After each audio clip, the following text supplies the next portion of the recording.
Hi everyone, I'm MaryAnn. I'm a voice coach and visual artist from Singapore, currently in Singapore, and welcome to another installment of my weekly vlog series, Find Your Voice. So this is where I share what I'm learning in my journey as an everyday singer, as a voice coach, as a singing instructor, as someone who is all about self-expression and learning how to express myself in a way that is most authentic and true to who I am.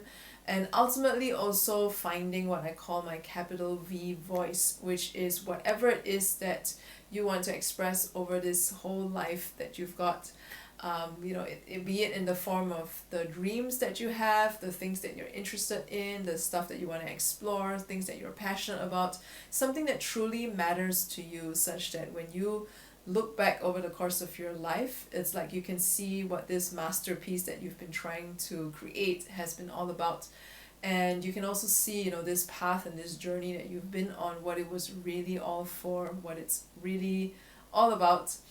It's definitely not an easy journey, and part of why it is not easy is because we keep getting in the way of ourselves.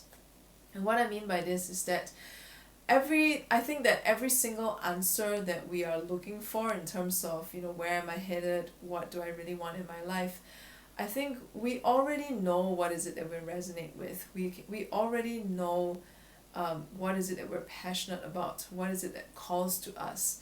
And when I say we already know, I don't just mean like an intellectual kind of knowing. I mean like you know it within you, like it's the core of you. It's, in your every single part of you. It's like the very essence of your being, basically. And this is actually what determines the kind of life that you want to live, who you are. Like that is the thing that we are looking at, not so much what is it that you do, but what is it that you want to embody over this journey that you are walking in life.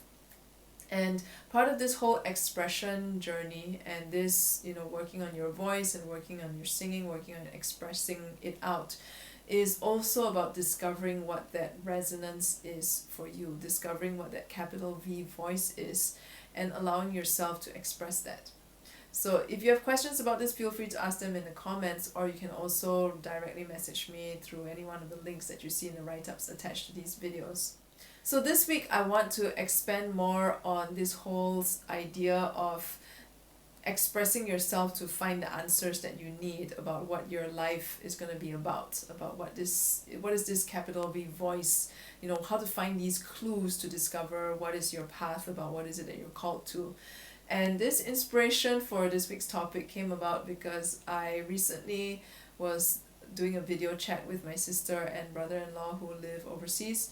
Well, most of the time when we do these video chats, a lot of times it's like just to watch my nephew play by himself. So a lot of times it's like me and my mom sitting in front of the iPad watching, my nephew play by himself.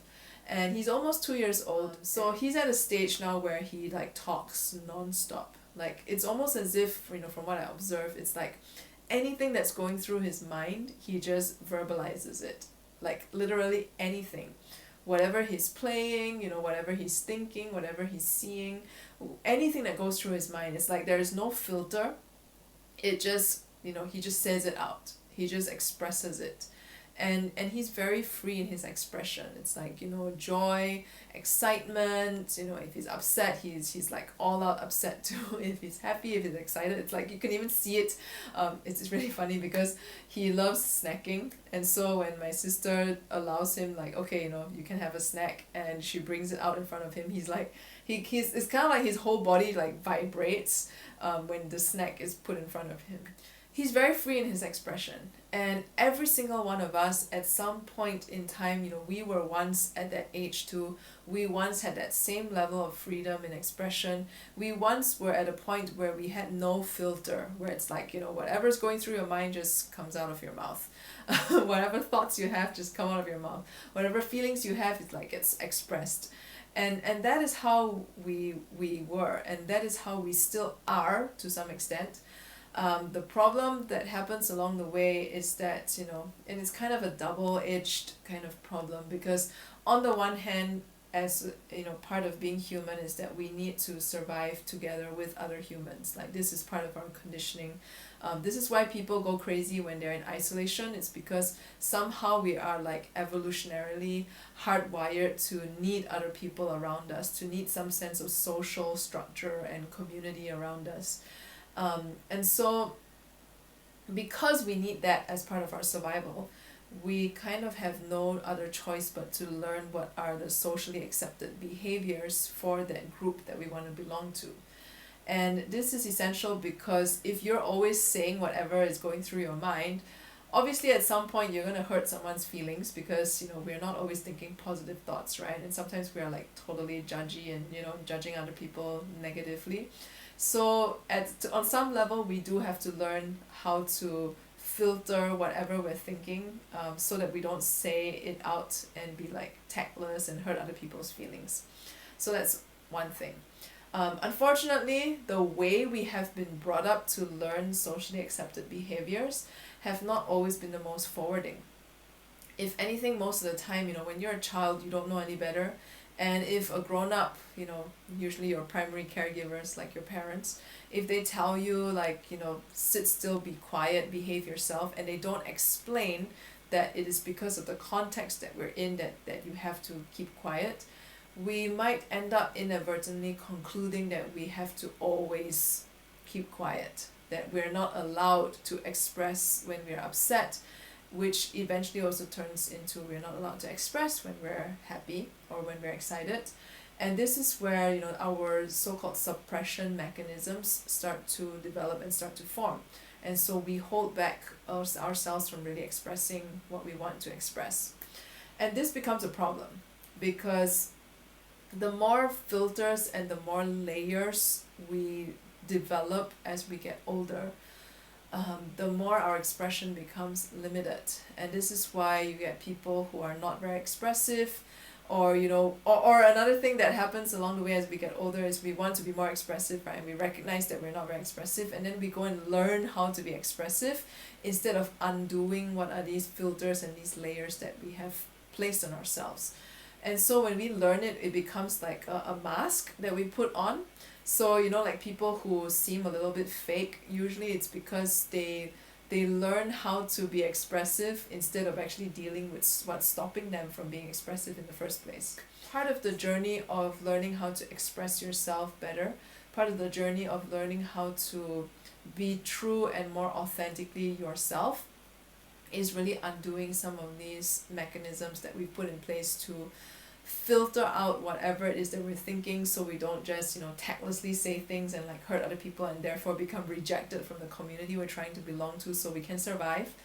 And a lot of times when we filter ourselves, we actually also don't allow ourselves to express to ourselves. Like if you see someone who is talking out loud to themselves, our first reaction, our first immediate judgment is that, oh, this person is crazy. And that's because we have been conditioned to think that way. We have been conditioned to believe that you're not supposed to be talking to yourself. And so that conditioning comes from somewhere too. Because if you look at babies, like my nephew, for example, who's almost 2 years old, it's a very normal, natural thing to be like talking to yourself, to like express out whatever is in your mind and in your space and in your emotions. But we've been conditioned to think that there's something wrong for us to do that. And so when we don't allow ourselves to express ourselves, a lot of the clues that we have about our path and who we are and what our life is really about or what resonates with us, a lot of that gets suppressed too. A lot of that does not come out into the open.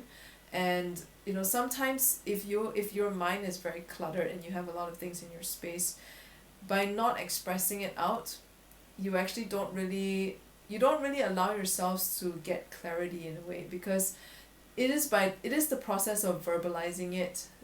When we verbalize it, not only do we express it, we actually kind of like create a feedback loop, because when you say something out, you hear it yourself as well. And this, if not done correctly, of course, you can end up going into like a downward spiral and looping around the same conversation over and over again.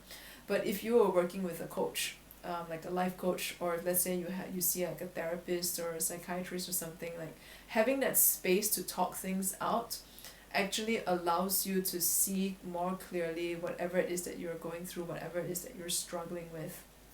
And if you're looking for direction, it also gives you some sense of where you might want to explore in your life. And so it's really important to allow yourselves to verbalize, allow yourself to talk to yourself at the very least. And if you need to talk to someone, even if it's a friend, just make sure that, that person, whoever it is that you want to talk to, is able to provide that space for you to hear yourself. So it's not about them giving advice to you, but it's just giving you a space to talk to yourself. And that's why I would recommend talking to a coach. And if it comes to, you wanting to express whatever emotions there is, to express your confusion, to express your frustration, sometimes even to express the joy that you're feeling, but for some reason, because we're so, suppressed and we hold back so much, you can't express it, then, working with a singing coach and a voice coach helps, because singing is a really powerful way for us to really get connected with what we want to express. And we do so in a way that is, I guess, a bit more socially acceptable than talking to yourself. So choosing a song that best reflects what you're feeling and allowing yourselves to sing that is also another way that we can verbalize whatever it is that we're going through. And there's an added layer there too, because then we get to also connect to the emotions that are in that verbalization. Because sometimes if you just talk to yourself, a lot of it is more intellectualization than emotional expression, because we're also emotional beings. So singing is a way for us to also get in touch with the emotional side.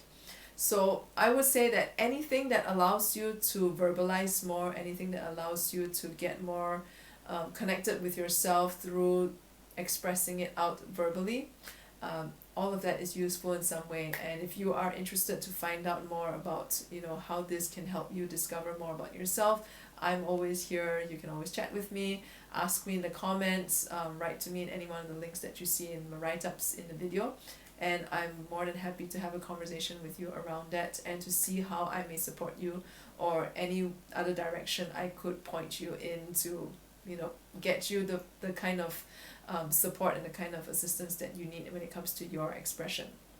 So if you've enjoyed today's video, subscribe to my channel on YouTube, and if you have any questions, you know where to look for me, comments and links in the write-up, and I will see you next week.